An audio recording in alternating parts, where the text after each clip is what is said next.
Fala galerinha, tudo bem? Deixa eu falar um pouquinho sobre o processo legislativo, aproveitando o ensejo que teve ontem a questão do orçamento, tá? E muitas fake news aí em relação a quem votou a favor do aumento do fundão e tudo mais, tá? Em primeiro lugar, a LDO, que é a Lei de Diretrizes Orçamentárias, ela é a base do orçamento a ser votado, tá? Então, quando você aprova a LDO, e ela é fundamental, e todo ano ela tem que ser editada, obrigatoriamente, você, justamente como o nome fala, são as diretrizes do orçamento, os parâmetros, tá? E aí depois você tem a Lei de Orçamento Anual, que é a LOA, né? E essa lei que fala realmente quanto vai ser alocado para cada área, mas dentro daquelas diretrizes, tá? Isso é fundamental que você tenha a votação da LDO num ano, para que você possa ter o orçamento do ano seguinte. Senão, simplesmente, o governo não tem como atuar, tá? Lembrando que o governo federal, né, é o executivo. Ele é executivo do quê? Ele executa as leis e o orçamento, né? Então, na prática, ele é apenas o executor, por isso o nome executivo, tá? Bom, basicamente como é que funciona, tá? O processo legislativo.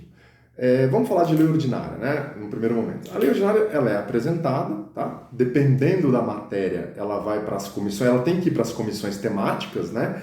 Que são chamadas comissões de mérito, mas a depender do que ela está falando, ela vai para uma comissão ou outra. Então você tem, por exemplo, a Comissão de Direitos Humanos.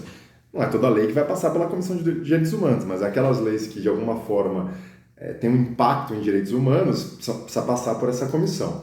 Pode passar até no máximo por 3 comissões, tá? E depois ela tem que passar pela CCJ obrigatoriamente, que é onde é feita a análise, inclusive da constitucionalidade dessa regra e tudo mais, né?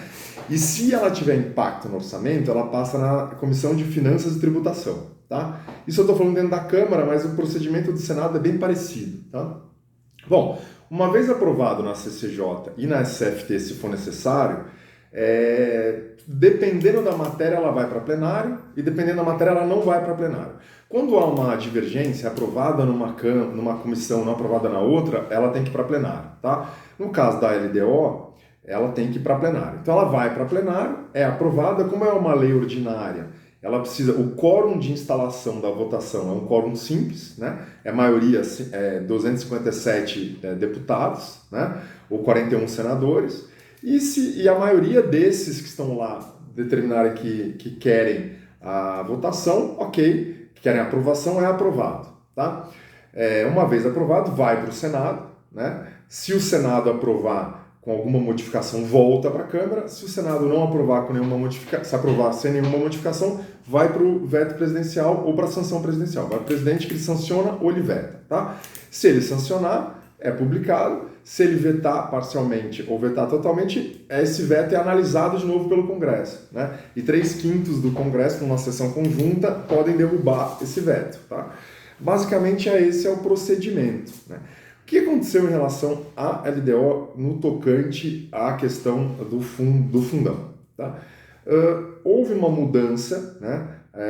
Uma comissão especial de orçamento que estava analisando o orçamento, ela criou aí, meteu um jabuti aí, né, que eles chamam, uma regra nova para o cálculo do fundão, que pode fazer com que esse fundão vá de 2 bilhões até 5,7 bilhões, a gente não sabe se vai até lá, mas pode ir até lá, né? E essa regra, ela foi embutida no projeto que foi para a votação do plenário, né? O que o Partido Novo fez? Ele fez um destaque. O que significa um destaque? Um destaque é quando você pega uma parte desse projeto e vota separado, tá? Então, você não aprova só a lei de uma forma geral, você aprova primeiro você vota aquele destaque, aquele ponto específico, né? E aquele ponto específico era justamente a mudança de regra desse cálculo. E nessa questão, o destaque foi votado pela aprovação da mudança, né? Por 242 votos a favor e 100 e poucos contra, tá? Uma vez aprovado esse critério novo, ele é incorporado ao projeto e o projeto vai para votação, né? E quando o projeto foi para votação, ou você vota a favor do projeto ou vota contra, não tem mais como você discutir aquele ponto específico, né? E a base governista votou a favor do projeto, embora tenha votado contra a mudança do critério.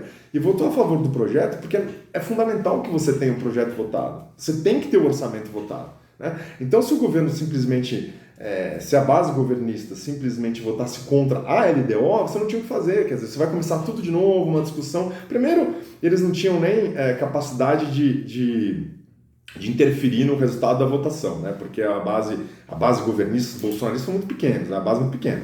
E segundo, porque de qualquer maneira, mesmo que eles conseguissem não aprovar a LDO, isso era um problema para o próprio governo, né? Que precisa ter essa LDO devidamente aprovada para poder trabalhar no orçamento específico, tá?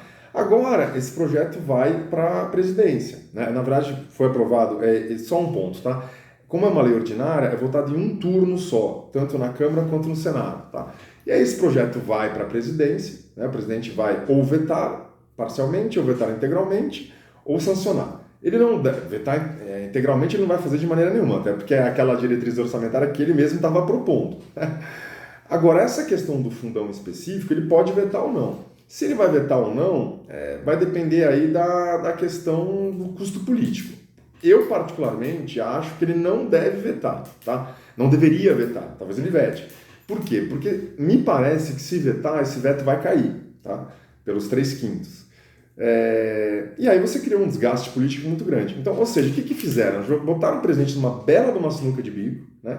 Porque se ele aprovar, se ele sancionar, vamos falar que ele aprovou a mudança, que ele é a favor dessa mudança, e se ele vetar, provavelmente derrubam o veto dele e criam um desgaste político, né? Esse desgaste a gente sabe que não é uma boa hora para ter um desgaste político com a Câmara, ainda mais agora que o Senado está se contrapondo ao governo, tá bom? Então a gente tem que analisar as coisas de uma forma mais contextual, tomar um pouco de cuidado aí com a paixão e tentar pregar as coisas pelo aquilo que a gente acha que tem que ser no nosso âmago, porque tem todo um contexto político de custo aí que é relevante. E é aquilo que eu sempre falo, né? A gente tem que tomar cuidado com as nossas prioridades, né?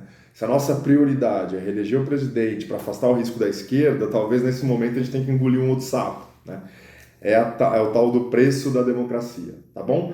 Valeu, um abraço, tchau, tchau.